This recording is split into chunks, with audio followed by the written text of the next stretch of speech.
खून से वो शलवार उसी पे ब्लड लगा हुआ था सारा। सेंसिटिव पार्ट से या बॉडी पार्ट साइन ऑफ वायलस भी थे। अस्सलाम वालेकुम, हमारे लिए आप देख रहे हैं मेरा चैनल। लड़कों के मोबाइल से इशाल फातिमा की वीडियोस बरामद होने के बावजूद बेगुनाही का राग कौन अलाप रहा है, क्यों अलाप रहा है और क्यों सर्टिफिकेट देने की कोशिश की जा रही है।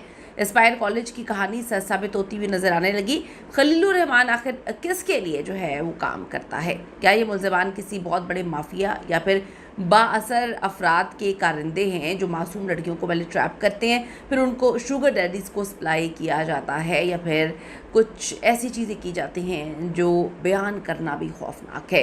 इशाल फातिमा के मामू ने खोली हकीकत। खलील जो है वो कौन था, दुआ कौन है, और इशाल के मोबाइल से जो है वो क्या क्या निकला है, आज की वीडियो में इस पर बात करते हैं। रिक्वेस्ट है चैनल को सब्सक्राइब करें, हमें आपकी सपोर्ट की ज़रूरत है और आपने वीडियो को आखिर तक ज़रूर देखना है। इशाल फातिमा की कहानी जंग के प्राइवेट कॉलेज से जुड़ी हुई है। वहीं उस बेचारी के साथ पता नहीं क्या कुछ हुआ। 16-17 साल के बच्चे, आप सबको याद होगा कि दुआ ज़हरा का केस, वो भी माइनर थी।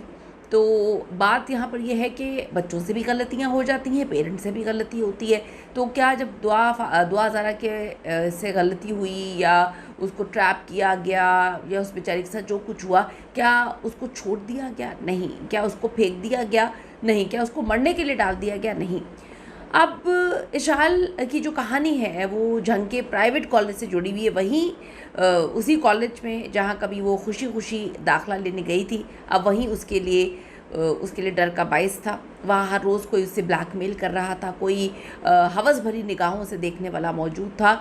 वो डर, वो खौफ वो महसूस कर रही थी। इशाल की फैमिली का कहना है कि पुलिस वाले हमें खामोश करने के तरीके ढूंढ रहे हैं। पुलिस क्यों डे वन से सपोर्ट करने में लगी हुई है, या इन मुल्ज़िमान को बचाने के लिए एक पूरा नेटवर्क सोशल मीडिया पे किस तरह से मुतहरिक है जो इनको बेचारा बनाने की कोशिशों में लगा हुआ है। ये तीनों चारों मुल्ज़िमान को बेचारा बनाने का एक नैरेटिव बिल्डअप किया जा रहा है और बहुत सारे लोगों को मैंने भी अभी फेस किया है जो हमारी वीडियोज़ के नीचे आके इशाल को, उसकी फैमिली को गंदा करे, इशाल को बहुत ज़्यादा गंदा कर रहे हैं। उसके बाद इन गलीज़ मुल्ज़िमान को जो है वो सर्टिफिकेट दे रहे हैं कि वो तो बेचारे हैं।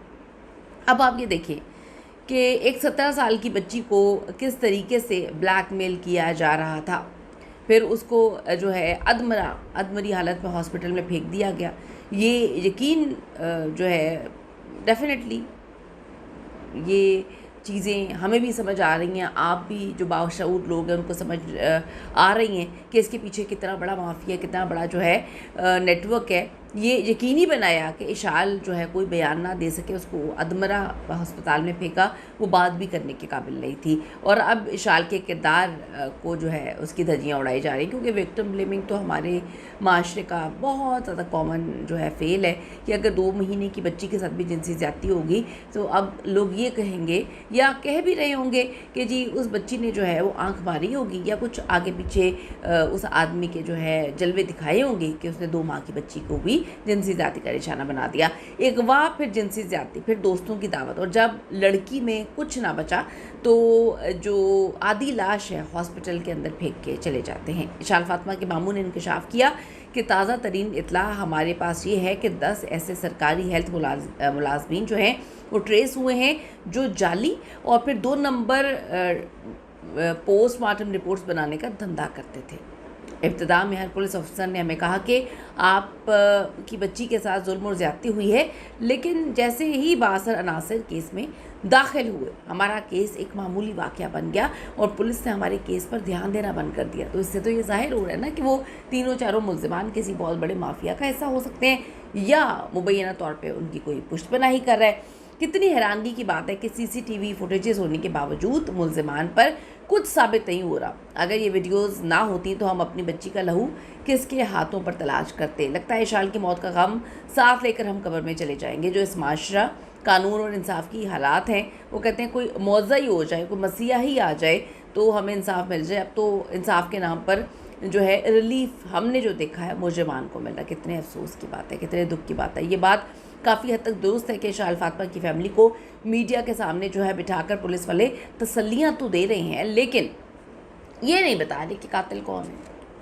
उन कातिलों को बचाने के लिए पूरा नेटवर्क इस वक्त जो है वो मैदान में आ चुका है। मीडिया पे फैलाया जा रहा है कि 17 साल लड़की ड्रग्स पिल्स लेने की आदी थी और उसने लड़कों को भी नशे पर लगाया था अब ज़रा अकल का इस्तेमाल करें। एक मुतवसत बैकग्राउंड की लड़की जो है, जिसका ताल्लुक़ एक जंग के रवायती इलाके में वो रहती है, उसके पास इतने पैसे कहाँ से आएंगे कि वो ड्रग्स इतने महंगे महंगे ख़रीद सके। यहाँ तक कि जो मुल्ज़िमा दुआ है, उसने भी अपने ऑफिशियल बयान में इतराफ़ किया कि इशाल नशा नहीं करती। फिर वो कौन सी मखसूस लॉबी है इस वक्त जो मीडिया पे बैठकर एक मुर्दा बच्ची की किरदारकुशी कर रही है। सोशल मीडिया पे वो कौन से लोग हैं जिनको कमेंट्स देने के लिए पैसे दिए गए हैं कि जाके झूठा नैरेटिव बिल्टअप करें। लोकल सहाफ़ियों के मुताबिक इस केस का सबसे बड़ा और खौफनाक रुख इस वक्त छुपाया जा रहा है। इनसाइड ज़राए के मुताबिक ये चारों लड़के खलील और उसके साथी किसी आम झगड़े में मुलविस नहीं हैं, बल्कि पाकिस्तान में चलने वाले एक बहुत बड़े रैकेट शुगर डैडी नेटवर्क के कारिंदे हैं। अब ये भी इल्ज़ाम लगाए जा रहे हैं इन पे। हमारे मुल्क में ये शुगर डैडी वाला धंधा बहुत गंदा अरूज पे पहुंच चुका है, जहां बड़े बड़े अमीर बासर और असर व रसूल रखने वाले लोग इन नौजवान लड़कों को ड्रग्स और पैसों का लालच देते हैं। ये लड़के कॉलेजेस में जाके स्कूलों की मासूम बच्चियों को ट्रैप करते हैं, उन्हें बासर अफराद के आगे पेश करते हैं। जैसा कि माजी में भी हमने एक बड़ी यूनिवर्सिटी, आपको याद होगा, उसका केस जो है वो आया था। एक लड़की 4 दिन तक इन लड़कों के निर्गे में रहती है। लड़के वहाँ पे ड्रग्स करते हैं और अब कहा जा रहा है कि लड़की के साथ तो कुछ भी नहीं हुआ, उसको तो हाथ भी नहीं लगाया गया। अब सब कुछ क्लियर है। ये इब्तदाई पोस्टमार्टम रिपोर्ट में जो जिनसी ज़्यादती नहीं आई, ये बड़ी मशकूक सी बातें हैं। जब इशाल को अस्पताल लाया गया तो इब्तदाई तफ्तीशी ऑफिसर और जो ड्यूटी के डॉक्टर थे, उन्होंने खुद उसके वालिद को बताया था कि बच्ची के साथ जो है ज़्यादती हुई है, लेकिन बाद में आनन फानन पूरा केस ही पलट दिया उन्होंने। अब यही कहना है इशाल के मामू का भी, एक सेकंड के लिए मान भी लें कि ज़्यादती नहीं हुई तो क्या मुल्ज़िमान की सज़ा ख़त्म हो जाती है। उन्होंने एक मरती हुई लड़की को जो है मारने में अहम रोल प्ले किया है। उसकी तबीयत ठीक नहीं थी, उसको खुद ही ड्रिप्स वगैरह लगाते रहे, बंद कपड़े में रखा है, तड़पने दिया है, तिब्बी इमदाद नहीं दी गई, खुद ही देते रहे हैं। इसके जो मुजरिमाना गफलत है, इनकी वजह से एक जवान बच्ची मौत के मुंह में चली गई है। तो क्या ये जुल्म जो है, इस पर फांसी नहीं होनी चाहिए? इसका जवाब मुझे आप लोगों से चाहिए।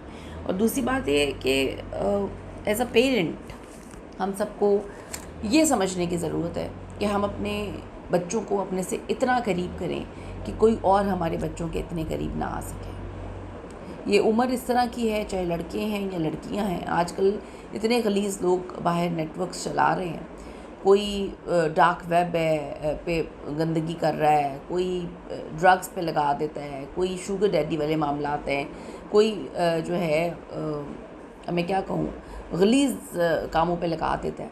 तो ये हमें बड़े सोचने की ज़रूरत है कि हम कहाँ पे लूप होल्स हैं, कहाँ पे गलतियाँ हैं कि हमारा बच्चा हमसे जो है करीब आने के बजाय, हमें बताने के बजाय, वो बाहर जो है वो झूठे सहारे ढूंढ रहा है और वही झूठे सहारे उनको इस्तेमाल कर रहे हैं। इस पर अपनी कीमती राय ज़रूर दीजिएगा, क्योंकि सभी बच्चे वाले हैं, सभी के घर में बच्चे हैं। और मैं ये कहूँगी कि इशाल तो चली गई है, उसकी अगर आपको उसकी किरदारकुशी करके सुकून मिल जाता है तो करें, लेकिन क्या इससे ये दरिंदे, ये नेटवर्क ख़त्म हो जाएगा?